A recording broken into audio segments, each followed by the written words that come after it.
Bom dia, galera. Vocês estão me ouvindo?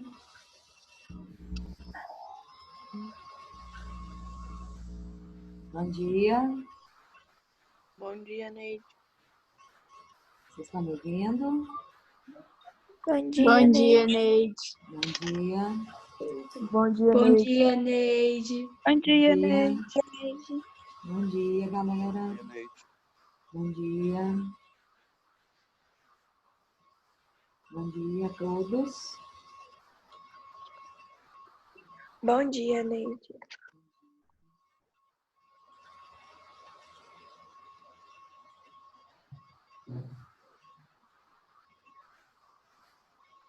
Bom, nós vamos dar continuidade, tá? De onde paramos ontem. Falamos aqui um pouquinho da tirinha, né? Do Laerte, que vai trazer para a gente vários verbos, né? Flexionados aí na terceira pessoa do plural, acompanhados de si, né? O que configura claramente para a gente a voz passiva sintética, né? E nós falamos da questão 1 toda, e começamos a mencionar a questão 2, que eu corrigi oralmente com vocês, que pede para reescrever, né? Aliás, a letra C, não é? Isso, a letra C. Que diz ali que é para a gente reescrever esses verbos na voz passiva analítica, né? O que seria a voz passiva analítica? Vamos fazer rapidinho, e aí a gente dá sequência a partir da 2 aqui, que vai pedir para a gente fazer uma coisa que eu também já comentei com vocês, mas acho mais fácil a gente retomar a partir daqui, porque quem não tiver entendido consegue acompanhar, beleza? Vamos lá. Na letra C, pede para reescrever usando, né, esses sujeitos que a gente identificou aqui na número 1, na voz passiva analítica. Ou seja, quando a gente tem lá assim, na tirinha, espalham-se caveiras, eu tenho caveiras como sujeito, né? Então, o que eu vou fazer na reescrita? Caveiras são espalhadas. No segundo quadrinho, o que eu tenho? Eu tenho não empilham-se caveiras. Então, eu vou pegar a mesma estrutura. Não, caveiras não são empilhadas, certo? Na outra aí, ou melhor, empalham-se cadeiras.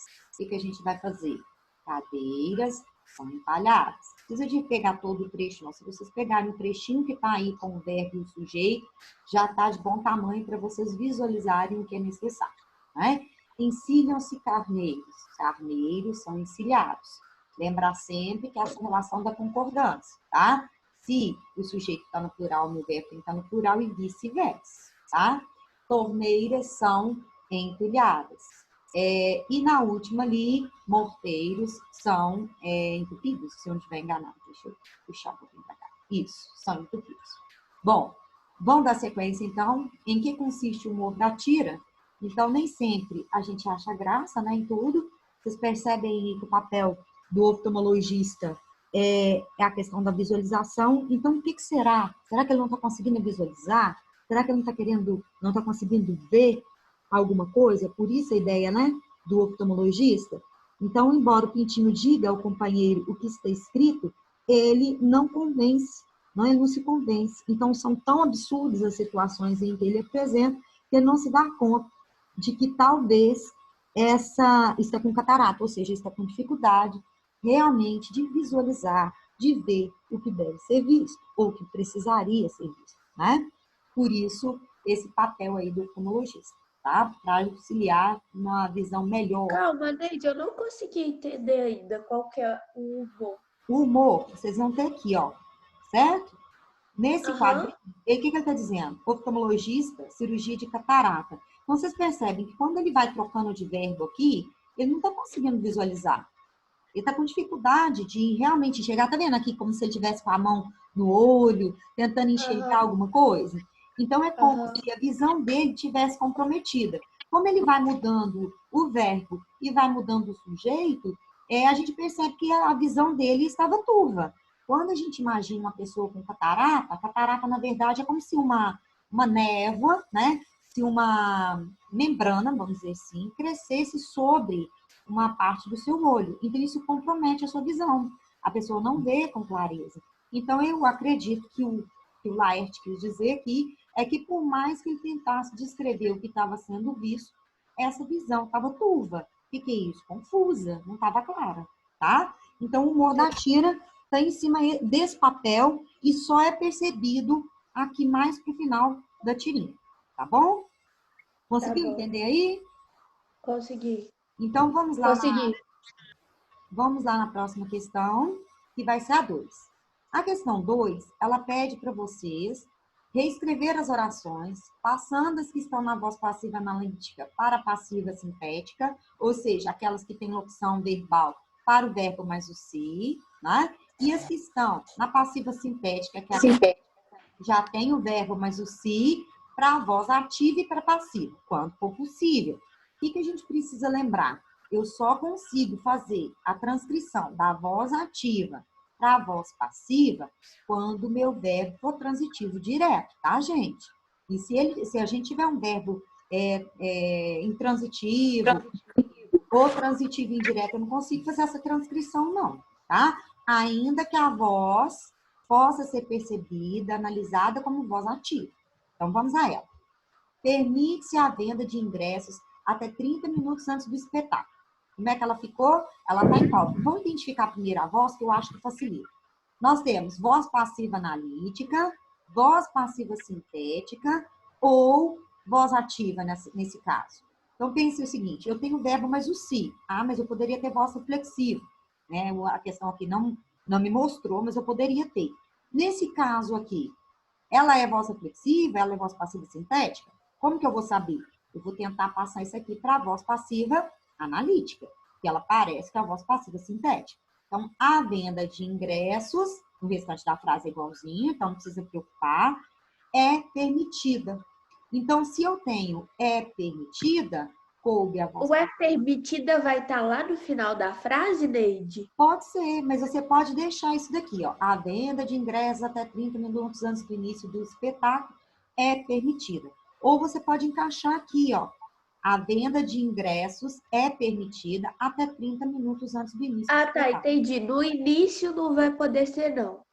Não, é pouco comum, porque aí você inverteria É a porque frase. pode colocar assim, ó. É permitida a venda de ingressos até 30 minutos antes do início do espetáculo. Não fica errado, mas é mais difícil para você percebê-la como voz passiva analítica e analisar depois o papel do sujeito. Entendeu? Tá bom. Então, se você consegue colocar na frente, eu acho que fica mais visual, Luísa. E quanto mais visual para a gente, mais fácil a memorização. A sua mente já vai captar isso aqui como voz passiva analítica e vai perceber que venda de ingressos, né? A venda de ingressos, melhor dizendo, é o sujeito do verbo permitir aqui e é o sujeito do é permitida na locução, certo? Então, aí admitiu a voz passiva, analítica, e como é que ficaria se fosse na voz ativa? O que vocês acham? Era só tirar o se e pôr o verbo no plural, tá? Permitem... Neide, Oi, diga. Repete como é que vai ficar a frase mesmo, que eu não Tá, entendi ó, ainda. aqui nós temos voz passiva sintética, correto? Sim. Como é que fica na voz passiva analítica? A venda de ingressos é permitida. Não preocupe com o restante da frase, não. Preocupem com essa parte aqui, que é a relação de sujeito e verbo aqui, para vocês analisarem comigo. Então, ficaria, a venda de ingressos é permitida. Em que forma? Passiva, analítica. E na voz ativa? Na voz ativa, o sujeito, a venda de ingressos, né, precisa virar objeto, correto? Então, o que eu vou fazer? Ou eu vou colocar eles permitem a venda de ingressos, ou eu ponho um sujeito oculto, tá? Permitem a venda de ingressos. Oculto ou indeterminado, porque na terceira pessoa vai ficar indeterminado, tá? Então, o que vocês preferirem. Coloco eles, eu acho que vai ficar mais visual para vocês também, que é o que eu estava falando com a Luísa. Então, nesse caso, voz passiva analítica, a venda de ingressos é permitida. Voz ativa, escreva, porque eu acho que é mais concreto para vocês. Traz para o plano do concreto, fica mais fácil. Eles permitem a venda de ingressos. Por que mudou? Porque na voz ativa, o que é sujeito paciente vai virar objeto. Vocês lembram das transposições? certo? Então, eles permitem a venda, tá, de ingressos. O restante da frase igual, que pode vir depois ou pode vir, né, no início também da frase. Não tem problema. Ô, Neide, Diga. precisa de colocar eles permitem ou pode colocar permitem a venda de ingressos? O permitem também tá certo. Eu estou falando para manter o eles, para vocês visualizarem o papel do sujeito agente. Mas só no verbo permitem já dá para você perceber que alguém está praticando uma ação. Então, a voz é ativa, a mesma coisa. Estaria certo, ok? Tá. Vamos lá na letra B? Constata-se a falta de transporte público na cidade. Que voz verbal eu tenho na frase da letra B? Uma voz passiva sintética de novo. Por quê? Porque meu verbo está na terceira pessoa, mais o se. Ah, mas ele não está flexionado.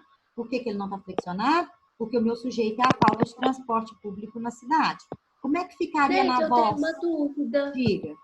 Tipo assim, ó, na voz recíproca, isso? Reflexiva, Eu acho que é isso. recíproca? Ah, Isso, não precisa ser a recíproca, não. Mas a na reflexiva. voz reflexiva, a gente coloca o si também, não é? Pra saber Pode que, ser tipo o assim, si. ele é agente e paciente ao mesmo tempo. Sim, ele pode ser o si, mas Aí- pode ser outro pronome também, tá? Por exemplo, se eu tivesse tá. assim, ó, a menina se machucou com a faca. Esse si tá representando a menina. Então vai ficar muito parecido aqui, ó, né?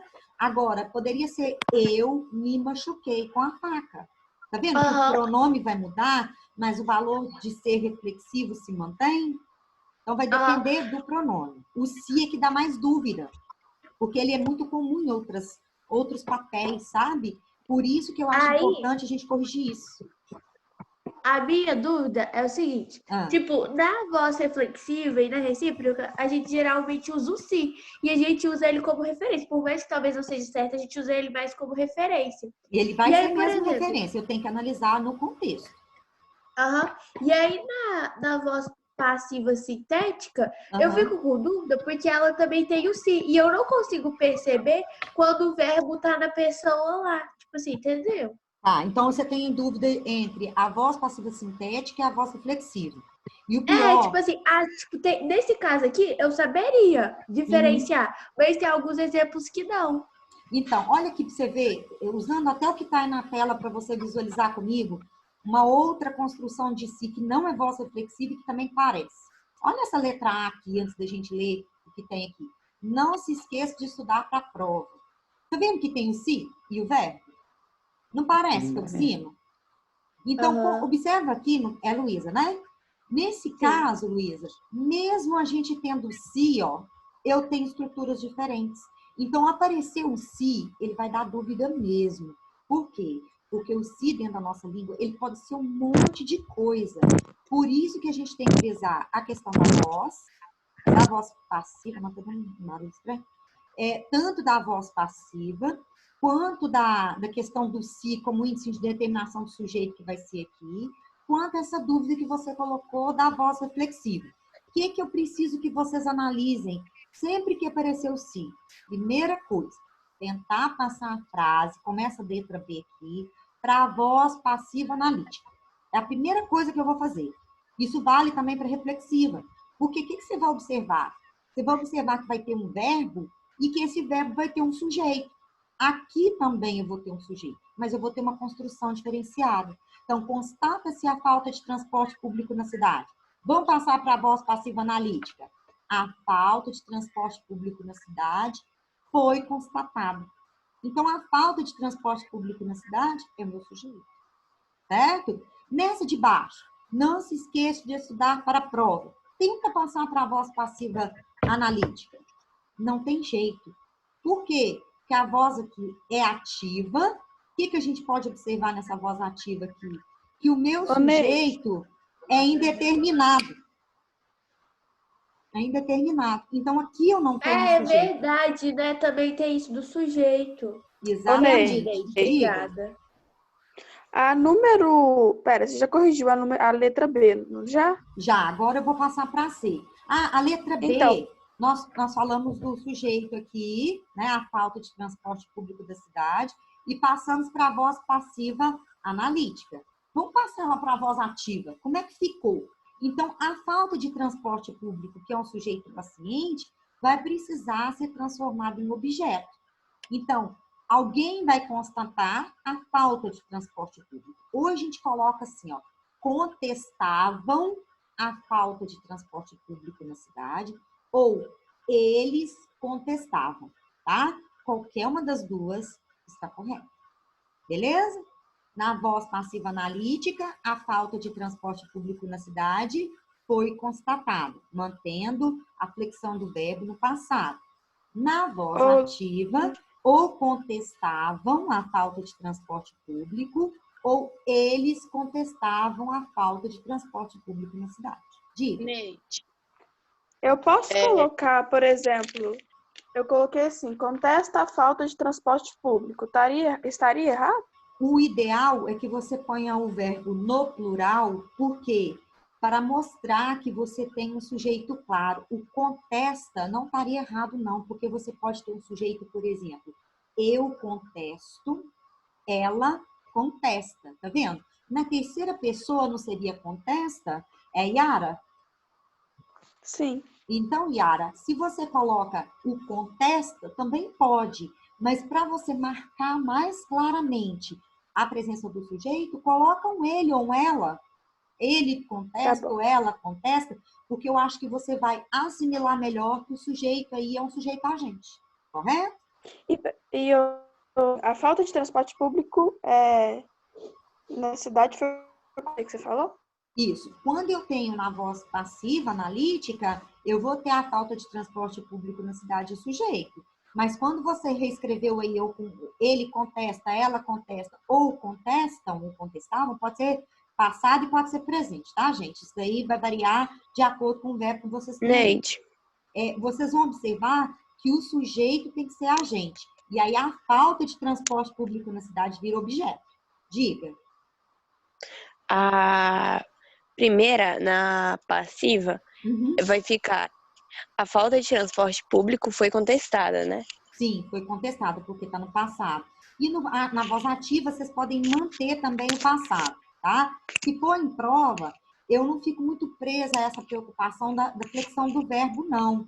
Mas em questões, por exemplo, de concurso público, em questões mais técnicas, eles frisam muito essa manutenção do verbo no presente, no passado e no futuro, na transposição, tá? Da voz ativa para passiva e vice-versa. Beleza? Vamos lá na letra C? Oi. Diga. Aqui, eu não poderia colocar aqui, a cidade contestou a falta de transporte público, não?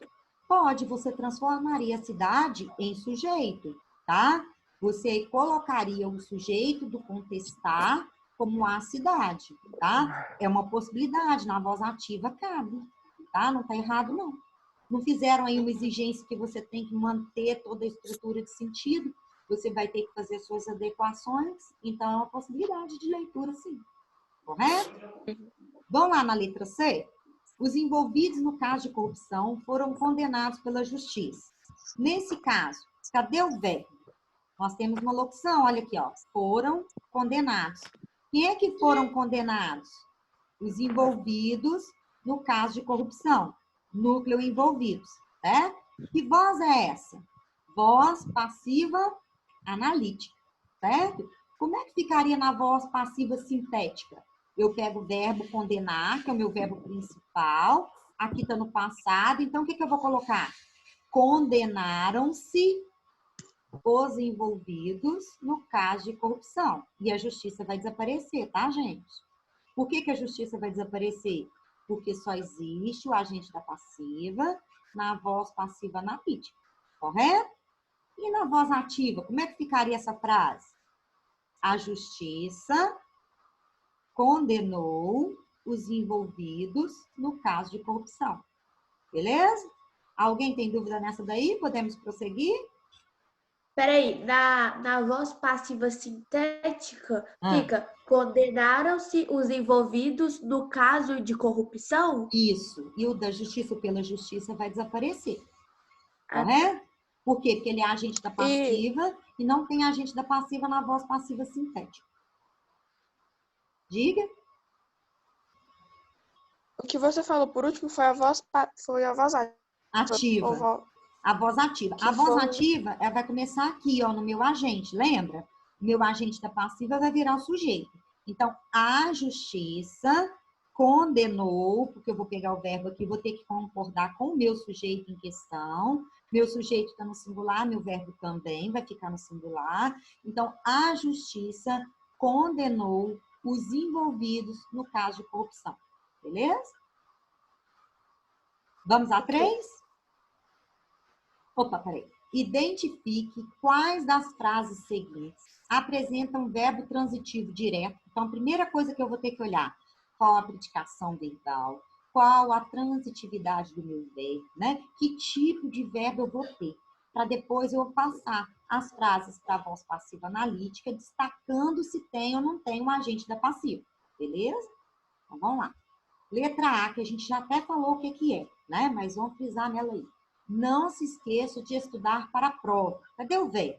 O verbo é esqueça. Claro que aqui eu tenho de estudar. Vocês vão ver isso no N2. Na verdade, o de estudar para a prova aqui, ó, é uma outra oração. Então, nós vamos focalizar o esquece. Beleza? Nesse caso do esquece, o que eu vou observar? Quem esquece, esquece de algo ou de alguém.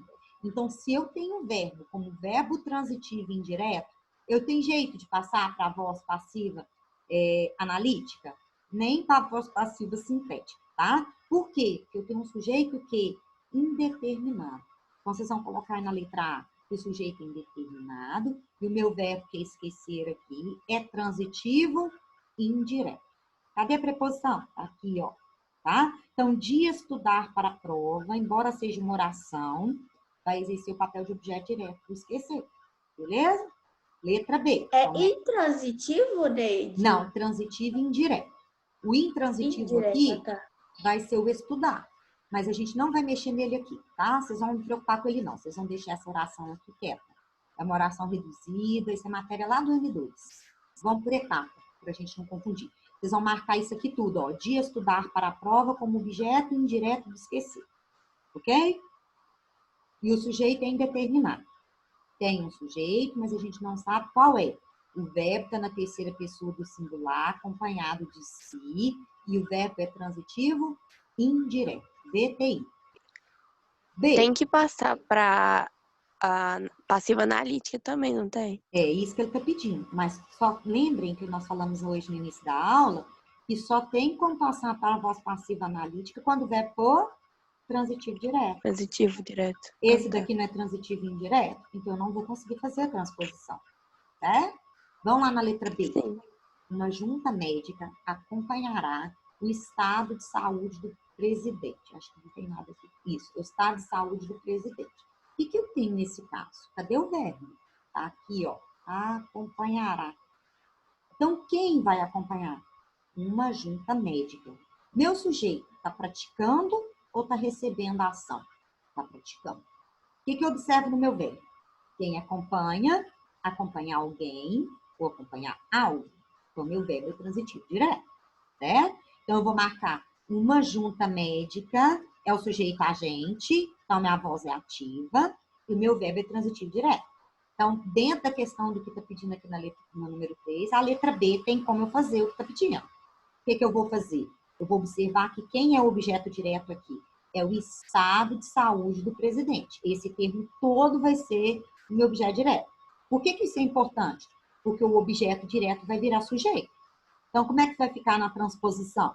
O estado de saúde do presidente foi acompanhado, aliás, será acompanhado, porque é futuro, né? Não vão manter o tempo verbal, será acompanhado por uma junta médica.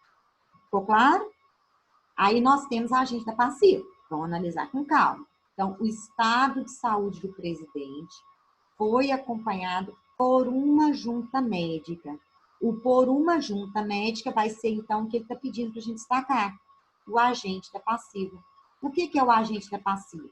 É aquela pessoa ou coisa que pratica a ação quando a frase estiver na voz passiva analítica.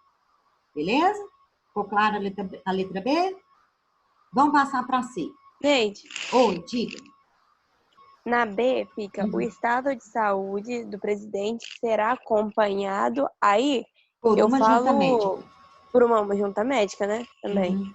Sim, é importante por uma junta médica, porque a questão está pedindo para vocês passar para a voz passiva analítica e depois destacar o agente da passiva.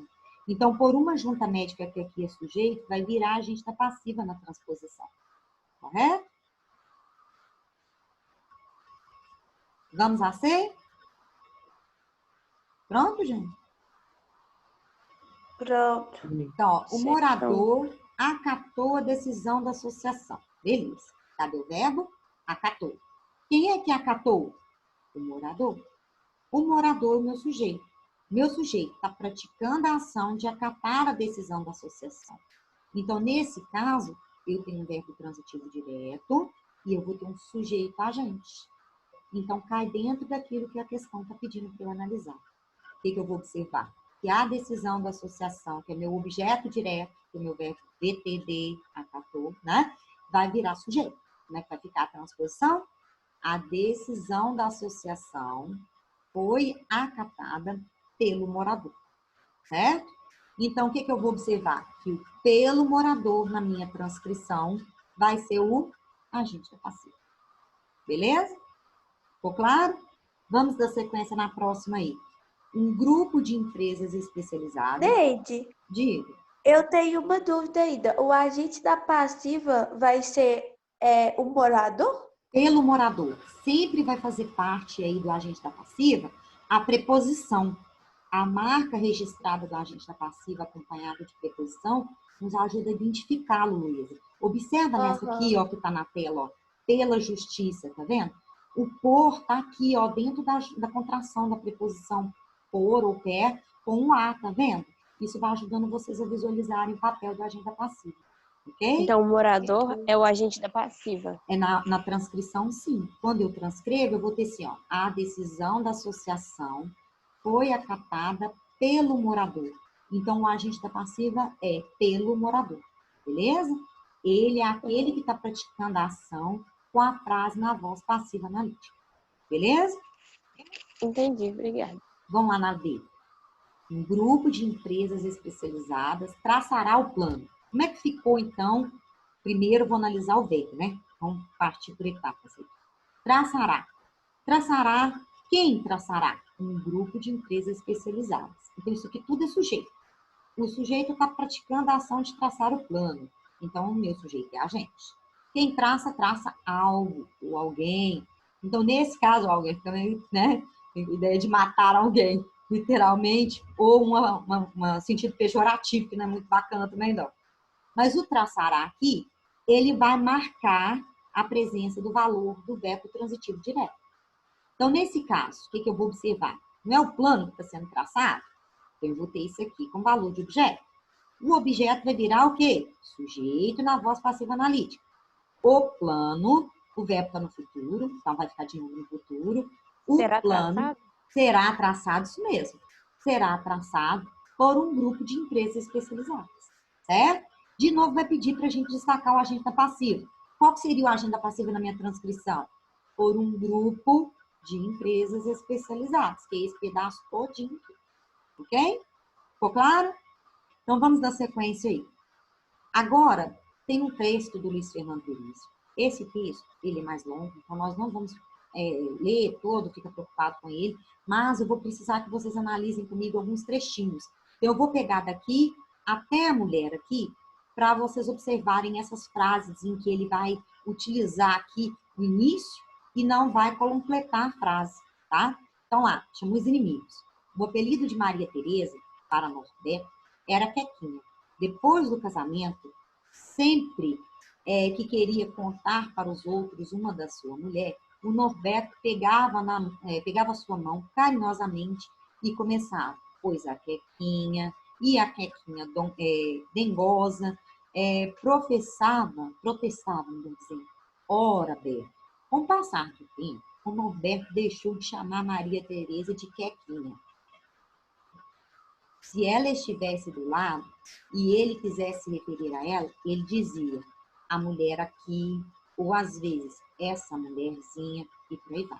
né? E que a gente observa que com o passar dos anos, o marido passou a tratar a mulher de uma forma diferente.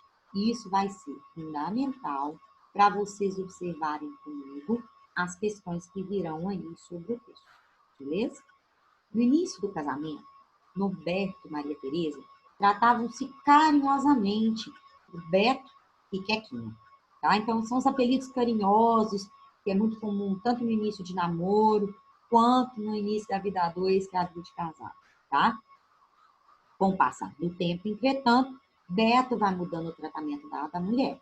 A mulher aqui, essa mulherzinha, ela, essa aí e aquilo, como a gente vai ver ao longo do texto, tá? Observando a sequência de palavras com as quais ele passa a tratá-la, responda. Que função? Falou de função, a gente está perguntando aqui o papel sintático que vai ser desempenhado, tá? Então, quer saber se é sujeito, se é objeto direto, se é complemento nominal, se é adjunto de nominal. Então, qual papel que ele vai exercer? Desempenham nas frases as palavras que ele usa para se referir à mulher. Então, se vocês voltarem no texto, aqui, ó, a mulherzinha aqui, essa mulherzinha, observe que ele não completa a frase, mas o papel que eles, né, que eles exerceriam nesses termos é de sujeito, porque ele está falando da mulher. Um sujeito não é aquilo, né, ou aquela parte do texto do qual se diz algo. Então, todas as vezes, né, todas as referências que ele vai fazer à sua mulher, seja antes, né, quando ela é tratada como Quequinha, seja depois como mulherzinha, ou essa mulher, ou qualquer outra coisa, o papel é de sujeito, beleza? Grande parte dessas frases tem predicado explícito. Então, se a gente volta no texto aqui, a gente vai observar que tem o sujeito, mas não tem o predicado, tá? Então, vocês vão dizer na letra A que o papel é de sujeito, tá? E que o papel da letra B aqui é que o predicado vem escondido, não vem explícito, como está perguntando aqui. Aqui é só para a gente relembrar, porque eu acho que ajuda essas observações do livro, tá? As vozes estão relacionadas à intencionalidade discursiva. O que é isso? Quando eu estou escrevendo, eu tenho um papel, eu tenho uma intenção para convencer o meu interlocutor, o meu leitor. Se desejamos enfatizar o sujeito da ação, empregamos a voz ativa, ou seja, o meu sujeito vai estar praticando a ação. Se desejamos ressaltar a ideia, né, do objeto ou da coisa em si, eu vou passar para a voz passiva. Então, empregamos a voz passiva. Então, o governo leva preços dos combustíveis. Quando a manchete coloca desse jeito, está focalizando o governo, o papel do governo. Preços dos combustíveis são elevados pelo governo. Está dando mais importância ao papel dos preços dos combustíveis, tá? Então, isso é intencional, é utilizado constantemente na construção dos nossos textos, e vocês podem e devem fazer uso quando estão, né, escrevendo um texto, beleza? Vamos lá na número 2. As palavras que o marido emprega para se referir à mulher... Oi, diga. Você pode repetir só a letra B? Para mim, dá um. Ó, o que ele pergunta? Grande parte dessas frases que ele está se referindo aqui, ó, a mulher aqui, essa mulherzinha, ela e por aí vai, grande parte dessas frases tem predicado explícito. O que você vai responder? Não, o predicado fica escondido. Por quê? O que o texto do Luiz Fernando Veríssimo traz para a gente? A mudança de tratamento da esposa, né, apresentada no início do casamento carinhosamente, e sendo... Olha como é que ele fala aqui, ó, em mulherzinha. O diminutivo aqui, ela já não vale nada para ele, né? Vai mudando o papel exercido no início do casamento e no final, tá? Ou mais adiante no relacionamento, certo? Vamos lá na 2, que ele vai explorar exatamente isso que nós estamos comentando aqui. As palavras que o marido emprega para referir a mulher apresentam uma gradação. Primeiro, eu tenho que entender o que é gradação. Gradação tem 2 papéis. Eu posso ter a gradação intensificando ou suavizando.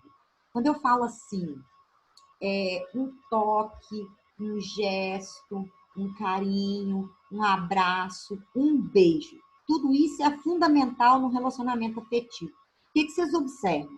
Eu fui intensificando as atitudes que são importantes no relacionamento afetivo, certo? Então, eu fiz uma gradação que intensificou. Eu poderia suavizar, tá? Eu poderia começar a invertir.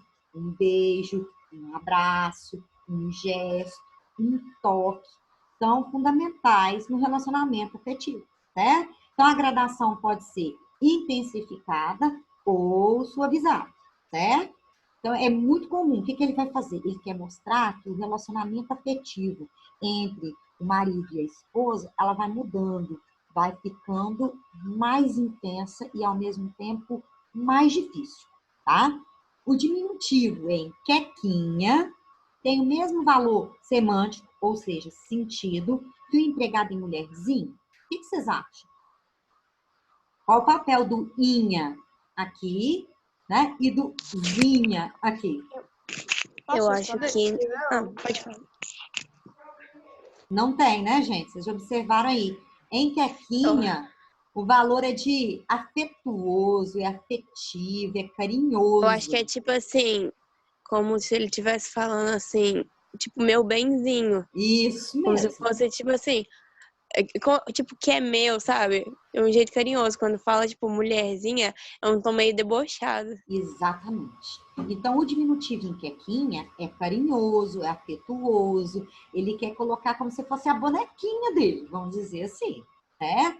Já em mulherzinha, gente, falar com uma pessoa, uma mulherzinha, você está desprestigiando, é pejorativo. Eu não estou querendo dizer que ela é pequenininha. Eu não tenho esse sentido carinhoso do quequinha ali. Eu tenho sentido pesado, tá? Nossa, mas ela é uma mulherzinha, ou seja, ela não vale nada. Então, essa mulherzinha já vai dar um tom muito pesado. Então, o que a gente vai observar? Quinquequinha, vocês vão responder aí. Quinquequinha, o diminutivo apresenta um tom afetuoso e carinhoso, e em que mulherzinha ele utiliza no sentido pejorativo, podem usar essa palavra, porque eu acho que ajuda, ou seja, ele deprecia o papel da mulher, tá? Especialmente da mulher dura. Então, o olhar carinhoso que ele tinha no início é quebrado com mulherzinha, beleza? Letra B. Na expressão a mulher aqui, o substantivo mulher foi empregado de acordo com o contexto, no sentido de uma pessoa do sexo feminino, em oposição a homem, ou tem oposição a marido. O que vocês acham? Qual o valor de mulher aqui? É a oposição a homem ou oposição ao marido? Eu acho que é oposição ao marido, porque fala, tipo, a esposa dele. Isso. E desprestigiando também, né? Essa mulher aqui, olha como que ele joga num tom, né? Vamos dizer assim, impessoal, né?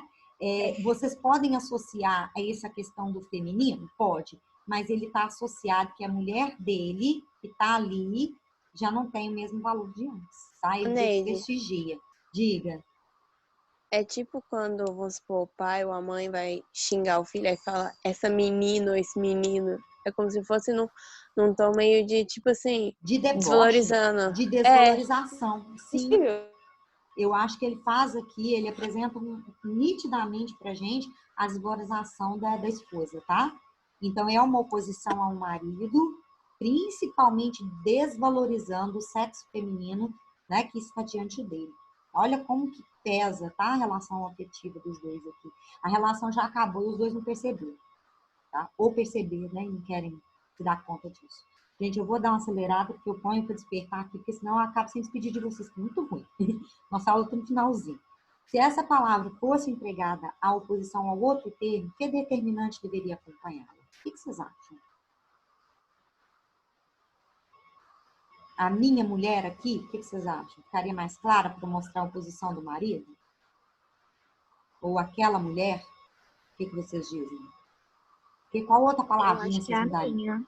A minha mulher ficaria mais clara a oposição do marido. Que é tipo do marido. Isso. E aquela mulher, a oposição a homem, vocês não acham? Eu acho que cabe... Coloquem as duas expressões, tá? Eu acho que nessa letra C aqui fica boa para vocês observarem isso na construção de texto, Ô, tá? Neide, Ô, Neide, mas você... eu não citei nenhuma expressão assim, eu só coloquei um pronome possessivo. O que você colocou? Minha? Pode. Quando você fala do Não,